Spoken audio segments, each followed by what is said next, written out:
নমস্কাৰ এই মুহূৰ্তত দিব বিচাৰিছোঁ এটা অতিকৈ গুৰুত্বপূৰ্ণ খবৰ। এবাৰ শ শ বাছ চালকে হুংকাৰ প্ৰদান কৰিছে বাছ সেৱা বন্ধ কৰি দিয়া আৰু বাছ সেৱা বন্ধ কৰি দিয়াৰ বাবে নিশাও তীব্ৰ প্ৰতিবাদ সাব্যস্ত কৰিছে বাছ চালক সন্থাই আৰু বাছ চালক সন্থাৰ তৰফৰ পৰা কি বৃহৎ হুংকাৰ প্ৰদান কৰিছে এই মুহূৰ্তত জনোৱাৰ চেষ্টা কৰিম।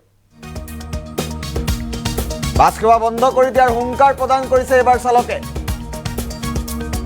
এটা গুৰুত্বপূৰ্ণ খবৰ এই মুহূৰ্তত জনোৱাৰ চেষ্টা কৰিছোঁ। শ শ বাছ চালকক আৰক্ষীয়ে দুৰ্ব্যৱহাৰ কৰাৰ পাছতে এই সিদ্ধান্ত লোৱা হৈছে আৰু নিশাৰ ভাগতো তীব্ৰ প্ৰতিবাদ সাব্যস্ত কৰিছে নিৰ্বাচনৰ দায়িত্বত ৰিজাৰ্ভ কৰি অনা গাড়ী চালকক দুৰ্ব্যৱহাৰৰ অভিযোগ উত্থাপিত হৈছে আৰু ক্ষমা নোখোজা পৰ্যন্ত ক্ষান্ত নহয় শ শ চালক।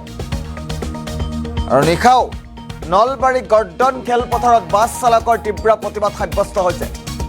দৃশ্যাংশ আছে নিশাৰ ভাগত কেনেধৰণৰ পৰিৱেশে বিৰাজ কৰিছিল। বৰপেটাত তৃতীয় পৰ্যায়ৰ ভোট গ্ৰহণৰ বাবে অনা হৈছিল বাছসমূহ আৰু তাৰ পাছতেই বাছ চালকসকলক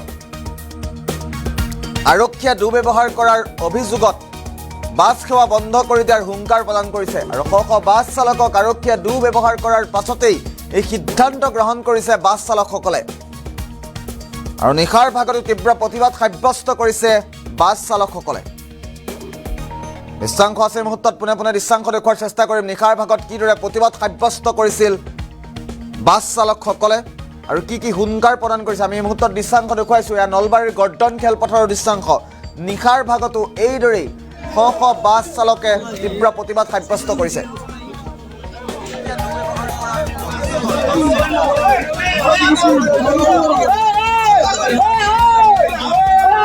তীব্ৰ প্ৰতিবাদ সাব্যস্ত হৈছে সমগ্ৰ বিষয় সন্দৰ্ভত বাছ চালকৰ মন্তব্য আছে। আমি মুহূৰ্তত পোনে পোনে মন্তব্য শুনাইছোঁ।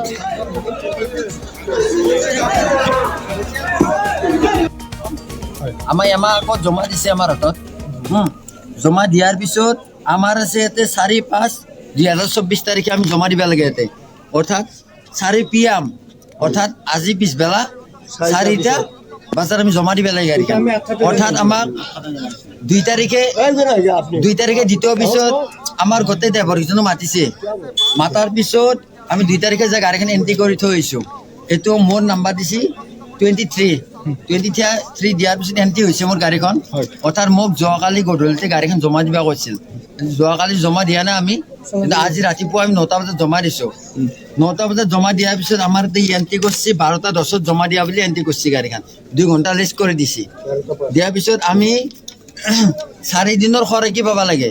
অৰ্থাৎ আমি 1300-1700-1800 টকা আমি 1800 খৰচী পাব লাগে। আজি আমাক 9টা বজাত খৰচী দিয়াৰ কথা। আমি 10জন ড্ৰাইভাৰে মানে 10খন ফৰ্ম আমি জমা দিছোঁ তাতে কাউণ্টাৰত। জমা দিয়াৰ পিছত আমি গোটেই হাজাৰ ড্ৰাইভাৰ আমি লাইন হৈ আছোঁ।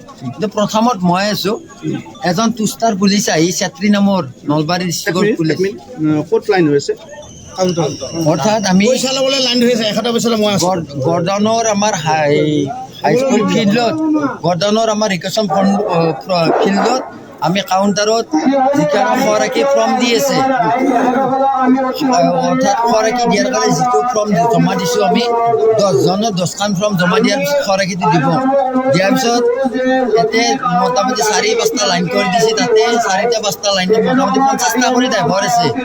থকাৰ পিছত এজন পুলিচ আহি কিনে চেত্ৰী নামৰ পুলিচ এজন আহি কিনে মই আছোঁ প্ৰথমত। কি নাম? চেত্ৰী কোন থানা?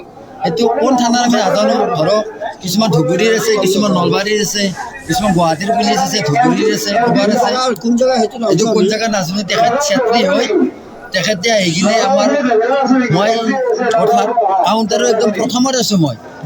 থকাৰ পিছত তেখেতে মোৰ এনেকৈ মানে এনেকৈ চলাটো ধৰিছে, ধৰি টানি আনি কিনে এনেকৈ ধৰিছে, ধৰি কিনে এনেকৈ 3 গল্টি মাৰি পিছতে মই আছোঁ, গুলিয়াই মাৰিম বুলি কৈছে।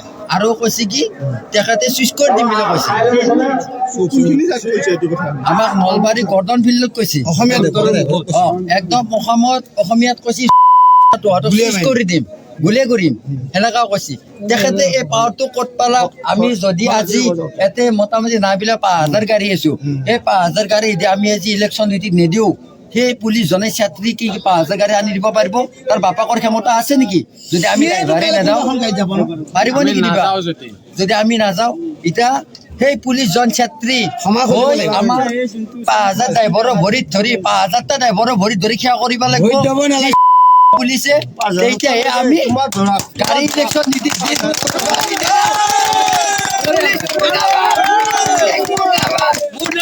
মুৰ্দাবাদ